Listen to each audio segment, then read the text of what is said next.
Usually when we think about time travel, it's this ultimate sci-fi fantasy. You jump in a machine, fix some humiliating mistake from your past, Or peek at the future so you know exactly which stocks to buy. Right, exactly. We treat controlling time like it's this ultimate superpower. Oh, yeah, it's the dream of having, I guess, complete architectural control over our own timeline. Yeah, which brings us to today's mission. We're doing a deep dive into a really fascinating sermon that's based on Isaiah chapter 29.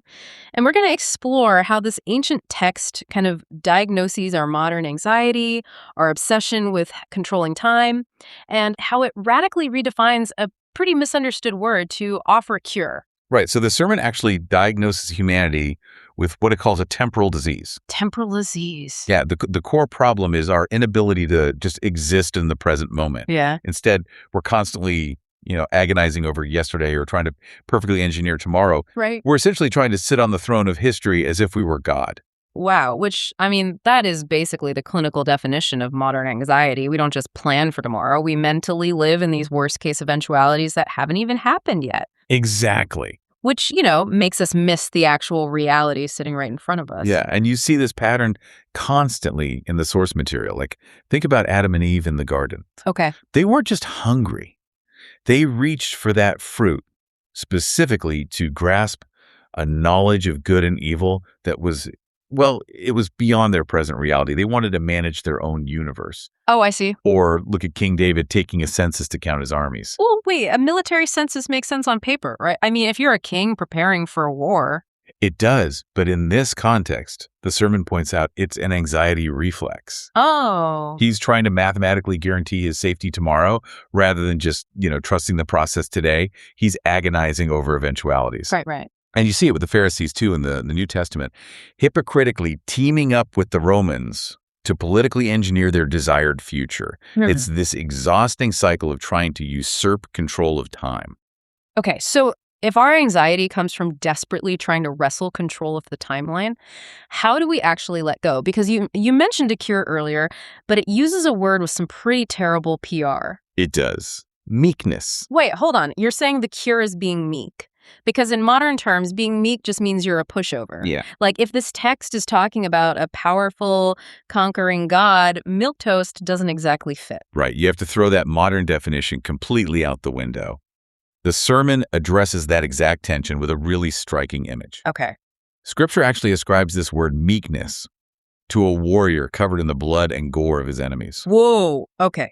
Definitely not milquetoast. No, far from it. Yeah. Biblical meekness is defined here as a highly strategic, active choice. Like a tactic. Exactly. It's the willingness to let your own status be temporarily lowered and degraded in the present, specifically to secure a massive victory later. Oh, wow. It means looking at evil and saying, I will put up with this right now, and I will deal with it at the exact right time. So it's a delayed victory. It kind of reminds me of a chess match. Willingly sacrificing your queen, letting your opponent think they're winning, all just to set up an unavoidable checkmate like 5 moves later. Yes, and the ultimate example given is Jesus on the cross. Right. It's about submitting to the present moment, actively holding back power to win the ultimate future.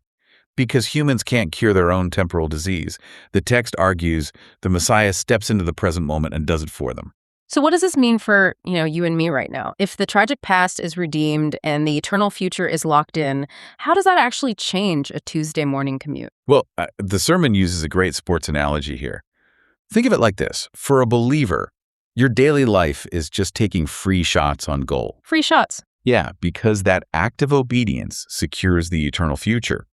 Believers are completely freed from the crushing burden of, architecting their own destiny. So it's like coming off the bench in the fourth quarter when your team is already up by 50 points. Right. You can just take wild half-court shots without the crushing anxiety of losing the championship because the win is already banked. You have absolutely nothing to lose. The future is secure.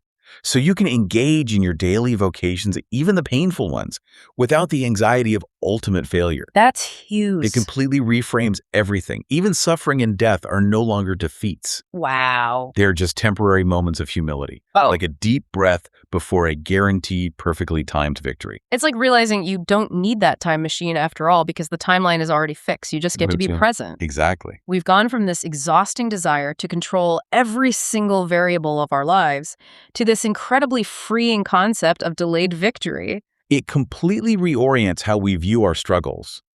It demands we stop trusting the immediate, visible suffering in front of our eyes and instead trust the hidden, long-term strategy of meekness. Which really leaves us with a final thought for everyone listening. If meekness is all about embracing delayed victory, how does this change our approach to things like social media? Oh, that's a good question. Right, because we live in a digital ecosystem that is literally designed to demand instant visible validation of our status in the present moment. So can you truly practice this ancient, patient form of meekness while scrolling through a feed built entirely on immediate gratification?